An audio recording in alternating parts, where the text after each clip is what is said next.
Welcome to ज्ञान Ganga online class. Hello students, good morning.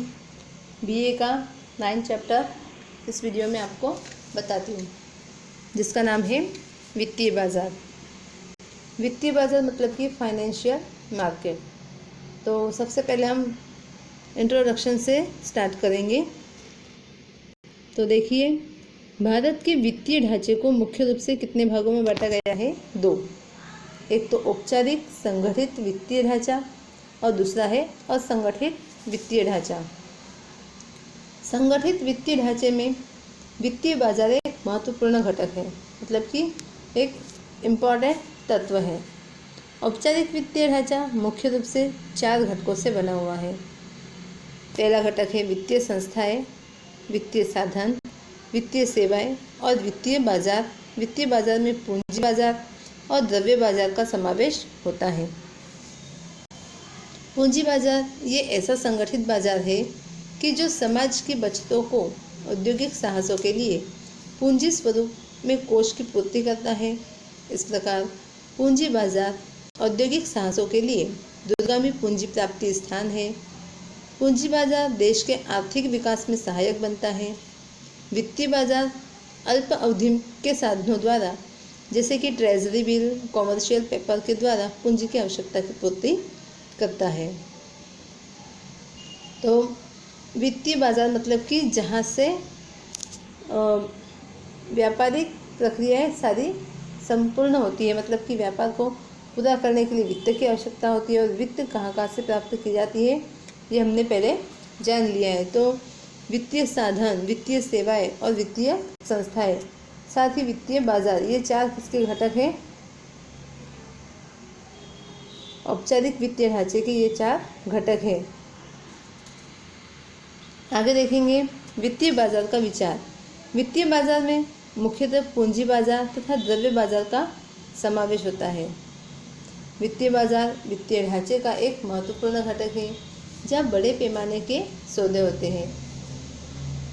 वित्तीय बाजारों के प्रवाहों को परखकर निवेशक स्वयं ये निर्णय ले सकते हैं कि उनकी बचतों को कब तथा कहाँ निवेश करना है। भाई, जो बड़े बड़े व्यापारी होते हैं वे इसके ज़रिए क्या कर सकते हैं, जान सकते हैं कि उन्हें कितने प्रमाण में और कहाँ पर निवेश करना है। वित्तीय बाजारों में भाग लेने वालों में विविध प्रकार की जामीनगिरियों का निर्गमन करने वाले, अर्थात उधार धन प्राप्त करने वाले। सेकंड है जामीनगिरियों को खरीदने वाले, अर्थात कि पूंजी देने वाले। और थर्ड है वित्तीय मध्यस्थी, अर्थात वित्तीय संस्थाएं, मतलब कि जो मध्यस्थी का कार्य करती है। ऐसी संस्थाएं क्या कहलाती है? वित्तीय संस्थाएं।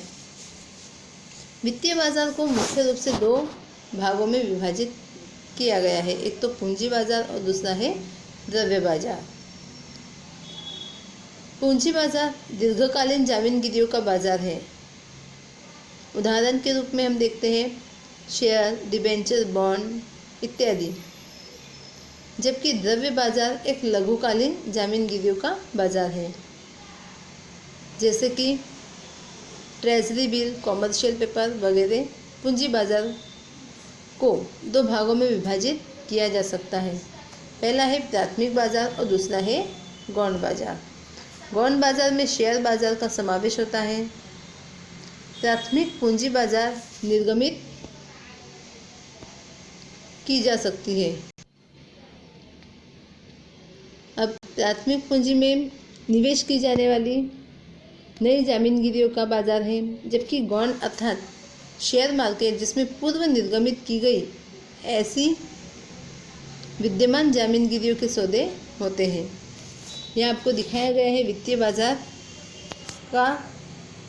को 2 भागों में बांटा गया है, जैसे कि पूंजी बाजार और द्रव्य बाजार। पूंजी बाजार को प्राथमिक बाजार और गौण बाजार में भी बांटा गया है। तो अब हम देखेंगे द्रव्य बाजार। पूंजी बाजार हमने देख लिया। इसका अर्थ है द्रव्य बाजार लघुकालीन साधनों, संपत्तियों का बाजार है। द्रव्य को निकटतम स्थानापन्न वाली वित्तीय संपत्ति या साधनों का बाजार अर्थात द्रव्य बाजार कहा जाता है। द्रव्य बाजार में उच्च तरलता के गुण वाली वित्तीय संपत्तियों का व्यापार होता है। अल्प समय या अवधि के लिए द्रव्य उधार प्राप्त करने और द्रव्य का उधार प्राप्त करने या द्रव्य देने का बाजार है। 1 वर्ष या इससे अल्प समय की परिपक्वता अवधि वाले जामीनगिरियों का बाजार क्या कहलाता है? द्रव्य बाजार कहलाता है। द्रव्य बाजार में 2 पक्षकार होते हैं, एक द्रव्य देने वाला और दूसरा द्रव्य उधार प्राप्त करने वाला। द्रव्य देने वाला में मुख्य रूप से रिजर्व बैंक, व्यापारी बैंक, सरकारी बैंक, शराफ आदि का समावेश होता है, जबकि उधार द्रव्य प्राप्त करने वाले कौन से होते हैं? जैसे कि व्यापारी होते हैं, कृषक होते हैं, राज्य सरकार या फिर केंद्र सरकार आदि आते हैं। द्रव्य बाजार या शेयर बाजार जैसा कोई भौतिक स्थान नहीं है, बल्कि द्रव्य का व्यापार या लेन देन करती वित्तीय संस्थाओं का एक समूह है। द्रव्य बाजार की संक्षिप्त और सरल व्याख्या नीचे आपको लिखी हुई दिखाई देगी। देखिए, अल्प समय अवधि के वित्तीय संपत्तियां या जो उच्च तरलता वाले द्रव्य की निकटतम स्थानापन्न है, उनके व्यवहारों का बाजार अर्थात द्रव्य बाजार होता है। इसके लक्षण है, द्रव्य बाजार को 2 भागों में विभक्त किया जाता है, संगठित द्रव्य बाजार और असंगठित द्रव्य बाजार। सेकंड है, अल्पकालीन संपत्तियों या साधनों का बाजार है, जिसकी परिपक्वता अवधि कैसी होती है? 1 वर्ष या उससे कम होती है। मतलब कि 1 वर्ष से कम समय के लिए द्रव्य बाजार में उधार दिया जाता है या प्राप्त किया जाता है। थर्ड है, द्रव्य बाजार में भाग लेने वालों की साख पात्रता बहुत ही महत्वपूर्ण होती है। चौथा है, द्रव्य बाजार कोई निश्चित भौतिक स्थान नहीं है, बल्कि विविध संस्थाओं का सामूहिक ढांचा है, जैसे कि reserve bank, bank of India, व्यापारी बैंकें, म्यूचुअल फंड की संस्थाएं, बीमा कंपनी इत्यादि। पांचवा है, शीघ्रता से नकद में स्थानांतरण हो ऐसे वित्तीय साधनों का बाजार है। उदाहरण स्वरूप ट्रेजरी बिल और कॉल मनी। इसके बाद है, आर्थिक और टेक्नोलॉजी के विकास के साथ द्रव्य बाजार की उपशाखाएं भी विकसित हुई है, जैसे कि call money market, bond market, treasury bill market. 7 है, ज़्यादातर वित्तीय साधन ऋण के साथ साधन है, अन्य वित्तीय साधनों की तुलना में अधिक सुरक्षित होते हैं, जोखिम का तत्व इसमें बहुत ही कम होता है। 8वां है, द्रव्य बाजार की सफलता और कार्य का आधार बैंकिंग पद्धति और वित्तीय संस्थाओं के कार्य पर ही आधारित होता है।